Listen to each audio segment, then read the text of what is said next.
Сәлем достар, бүгін One Piece манга тарау, тақырып ауқымды қызық болмақ. Үзілістен кейін бізді тағы да керемет тосынсыймен қуантып, миыңды төңкеріп жіберердей сұмдық тарау ұсынып отыр.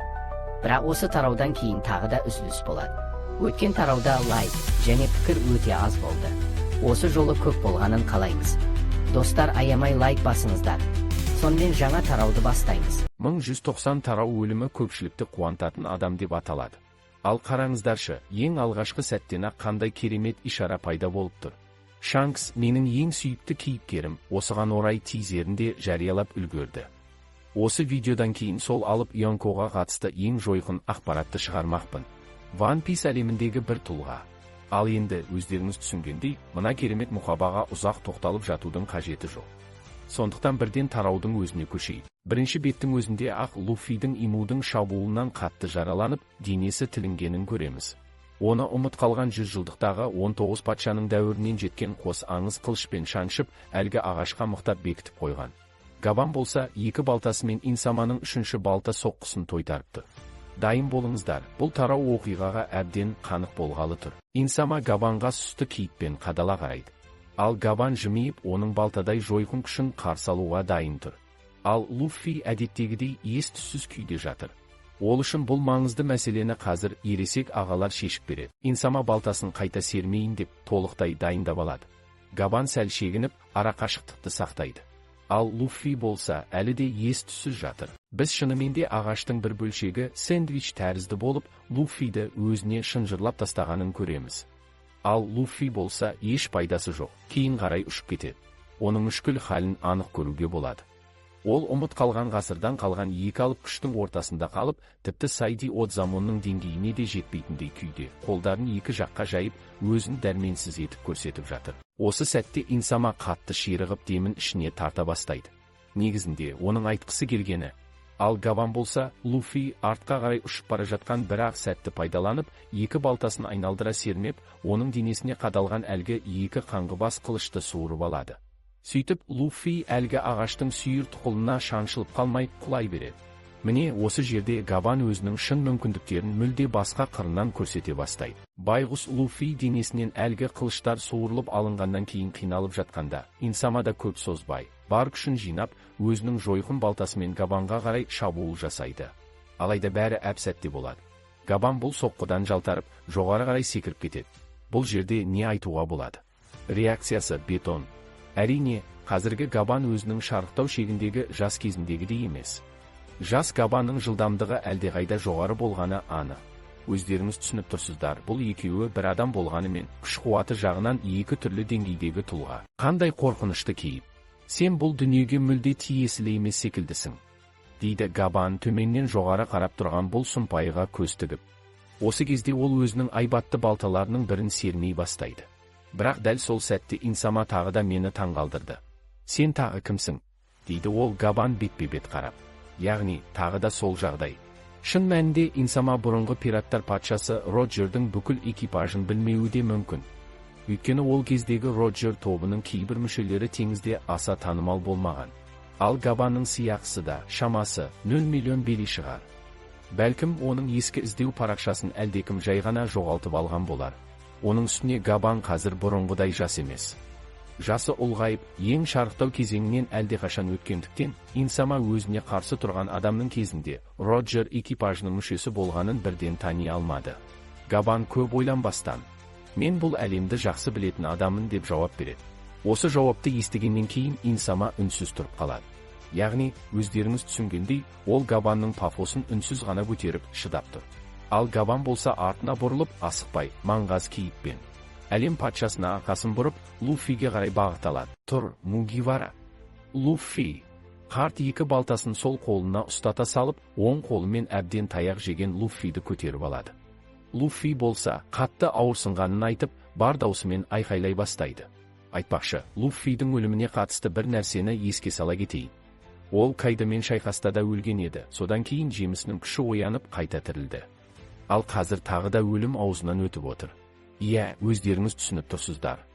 Луфи бұл әлемде өлімнен қайта-қайта оралып жүр. Әрі біз мұны жай ғана ауыр жарақат немесе жеңіліс деп емес, нақты көрсетілген өлім ретінде айтып отырмыз. Ол өлгеннен кейін қайта тірілудің 10-шы жағдайына да жақындап қалды. Бірақ бұл жаман нәрсе емес. Габан бейшара Луффиді әрі қарайда жерден алып ұрса береді. Қандай көңіл қалдырарлық жағдай. Сені жараланған қарт адам құтқаруы керек болып тұр. Ұялмайсың ба? Скупер Габанның сөзі дәл тиіп тұрғанын айтып тұрғандай. Естеріңізге сала кетейін, осы уақыттың бәрінде қазіргі оқиғалармен байланыстырып отырғандар түсінді. Мынау атаңызға айналған ақ форма киген адам әрі Йонко ғой, дейді. Ал бейшара Луффи болса, ауыртып тұр, деп айқайлауын тоқтатпайды. Өзіңе соншалық сенімді болма. Ауыртып тұр дедім ғой, қария. Мені жіберші. Луффи тағы да айқайлайды. Ол не болып жатқанын өзі де түсінбей, қарттың қолында салбырап тұр. Тіпті ол Габанның кім екенін де білмейтіндей, оның өзіне осылай қарауына таңғалып тұр. Бірақ бұл әлі бастамасы ғана. Тоқта. Сен осында өлемін деп тұрсың ба? Луффи болса, мен ешқашан өлмеймін. Мені жіберші, деп жауап береді. Жоқ. Сен өлім аузында тұрсың, бейшара сүмелек. Сен өлсең не болады деп ойлайсың? Габан сөзін жалғастыра береді. Мен достарымның елін қорғай алмаймын. Бұл сөздер Луффиге біртіндеп жете бастайды. Ал біздің көз алдымызда оның қорғауға тырысып жатқан сол Элбафы. Мұқияттыңда Мугивара Луффи деп сөзін жалғастырады Габан. Бұл теңіздерде неғұрлым биікке көтерілген сайын, соғұрлым жауын көбейе береді. Қарақшылардың патшасы болу, сенің өліміңді асыға күтетін адамдардың саны көп деген сөз. Өйткені бұл атақты әркімнің өзі иеленгісі келеді. Осы сәтте Габан өзінің патшалық ерік-жігері мен рухының шынайы күшін көрсете бастайды. Ол жас әрі аңғал Луффиге енді есін жинайтын уақыт келгенін ұқтыруға тырысады.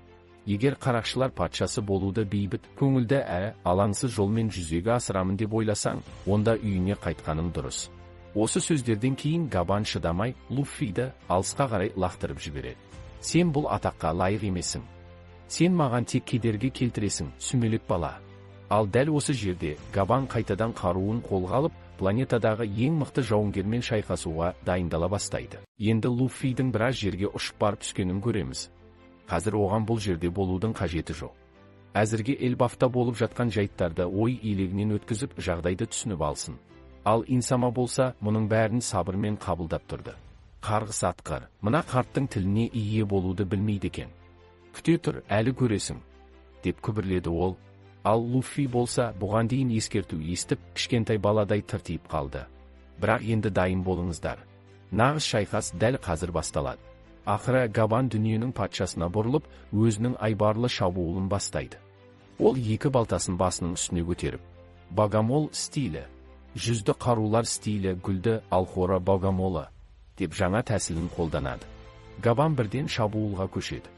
Осы сәтте оның екі балтамен ежелгі дәуірден қалған Инсаманың алып балтасына қарсы ұмтылғанын, ал шабуылының артында дәл сол Богомолдың бейнесі пайда болғанын көреміз.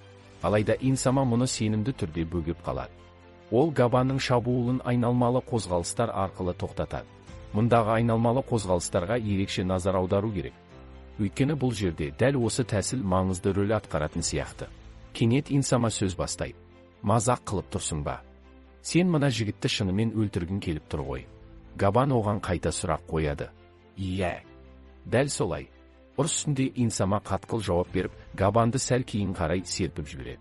Ал осы кезде арғы жақтан Луффидің жерде сұлап жатқанын көреміз. Габан бұрыннан осы сұмдыққа дайындалып, оны дәл көзінен атып түсіретіндей соңына түскен еді.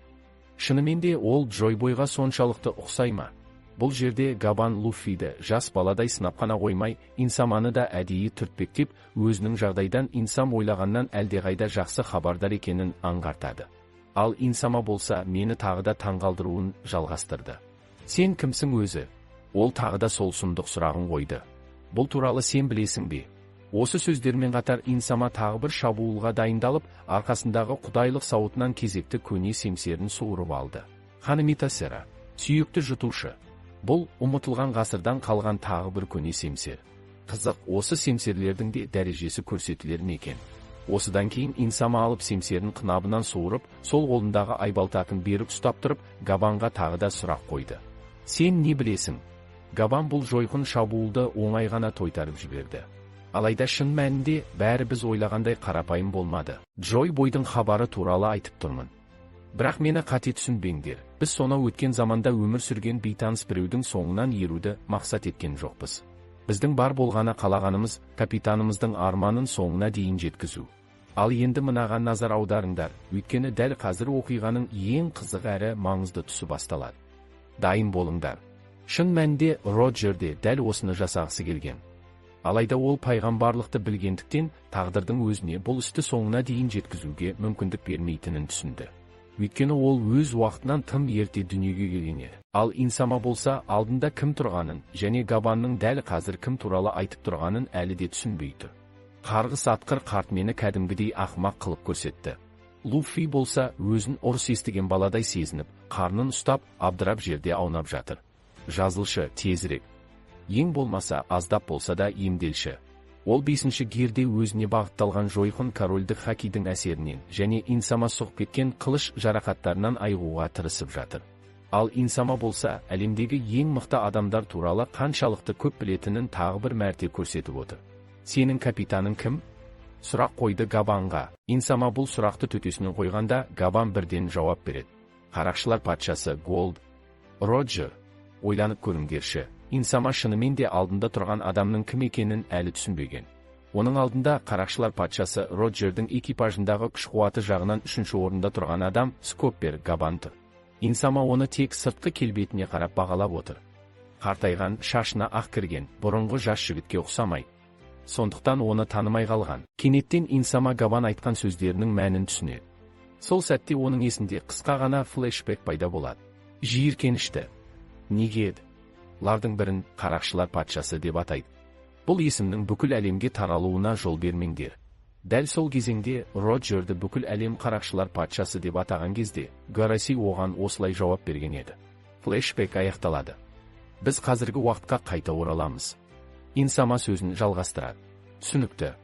Демек, қарақшылар дәуірін бастап берген сол бүлікшінің өзі екен ғой. Өткеннің сарқыншағы сияқты сен неге Мугивара Луффиді қорғап жүрсің? Габан оған тіке қарап, өйткені сен оны әдейі жойғың келіп отырсың деп жауап береді. Сосын сөзін жалғастырады. Бұл сенің оны аса үлкен қауіп деп санайтыныңның ең айқын дәлелі емес пе? Осы сөздерден кейін Инсаманың ойында ең маңызды бір көрініс қайта жаңғырады. Габан және Роджердің флешбегі. Міне осы тараудағы ең маңызды флешбекке келді. Дайын болыңыздар. Біз 20 жылдан астам уақыт бұрынғы оқиғаларға қайта ораламыз. Сол кезде Роджердің кемесі Оро Джексонның бортында әлгі жұмбақ жұмыртқа әлі де тұр еді. Роджер тағы да сол сөздерді айтады. Бір күні бізден де асып түсетін адам дүниеге келеді. Біз өз заманымыздан тым ерте тудық.